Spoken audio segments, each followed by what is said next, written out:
कराची से पंजाब जाकर पसंद की शादी करने वाली निम्रा और दुआ के केसेस में वालिदैन अपनी बेटियों को कम उम्र करार दे रहे हैं। इस तरह की शादियों और मैरिज एक्ट से मुतालिक माहिर कानून क्या कहते हैं, इरफानुल हक ने ही रिपोर्ट तैयार की है, आपको दिखाते हैं।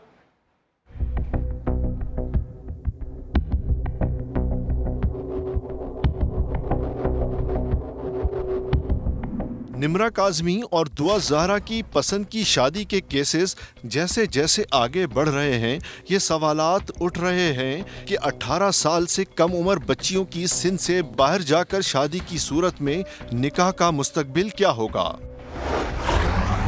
अगर लड़की की कम उम्री साबित हो जाती है तो ज़हीर और दुआ के निकाह का मुस्तकबिल क्या होगा और सिंध और पंजाब के चाइल्ड मैरिज एक्ट का इतलाक कैसे होगा, आइए कानूनी माहिरीन से जानने की कोशिश करते हैं। आइली कवानीन के माहिर और सिंध के चाइल्ड मैरिज एक्ट को फेडरल शरीयत कोर्ट में चैलेंज करने वाले नज़ार तनूली एडवोकेट का कहना है कि दुआ ज़हरा के मामले में सिंध चाइल्ड मैरिज एक्ट बेअसर रहेगा। उस लड़की ने बलूगत की 18 साल से कबल शादी की,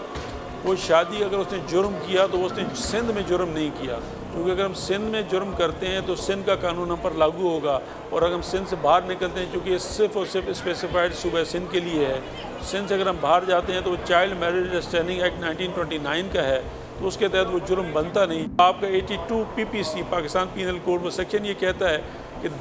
12 साल है, गालिबन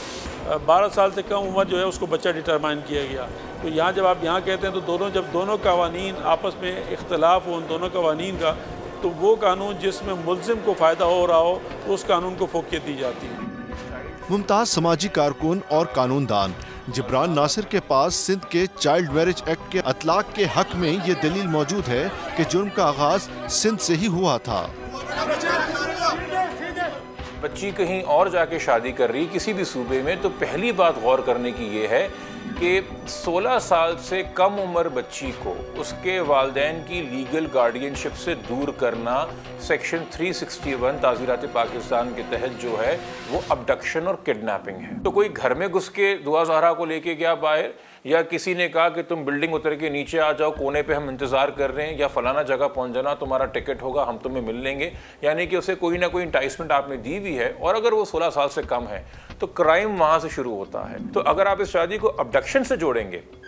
तो सिंध के कोर्ट्स की जुरिसडिक्शन आएगी और इसको एक जर्नी समझा जाएगा, और मेरा मौक़िफ़ ये है कि इसमें सिंध के चाइल्ड मैरिज लॉ का इतलाक़ होगा, चूँकि आपने किसी को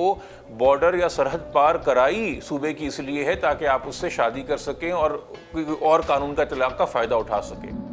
नज़ार तनोली एडवोकेट ये भी समझते हैं कि इतलाक सिंध के कानून का हो या पंजाब के कानून का, उसका निकाह पर कोई असर नहीं पड़ेगा। इस कानून में कहीं भी ये नहीं कहा गया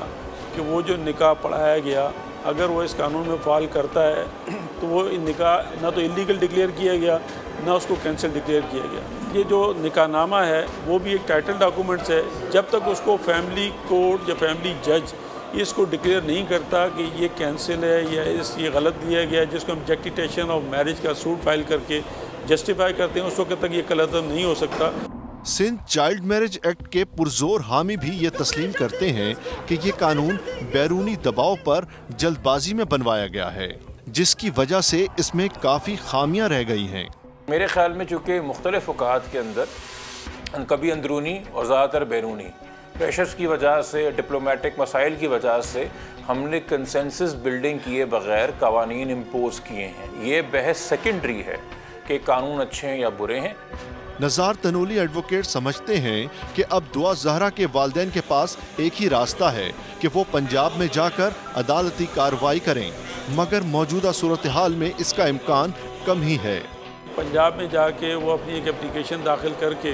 कि जनाब हमारी ये कंप्लेन है और ये बच्ची की उम्र चूँकि डिटरमाइन हो चुकी है, ये है, और इस पे वो उस प्ली को लेके चल सकते हैं। लेकिन जो मैंने आपके सामने अर्ज़ किया, जो ऑलरेडी पहले फैसलाजात मौजूद हैं, उसकी मौजूदगी में बहुत कमज़ोर इनकी प्लीडिंग्स होंगी कि इनको शायद कोई फ़ायदा मिल सके, अनटिल के अनलेस वो लड़की अपने निकाह की तनसीख के लिए या अपनी निकाह को ख़त्म करने के लिए कोर्ट ना आ जाए। दुआ जहरा और निम्रा काज़मी केसेस से इब्तिदा में ये तासुर बना था कि पंजाब जाकर निकाह करने से सिंध के कानून से बचा जा सकता है, मगर बाद के हालात ने यह साबित किया कि कानूनी और अदालती कार्रवाइयाँ सिंध के हुदूद से बाहर भी ताक़ुब करती रहेंगी।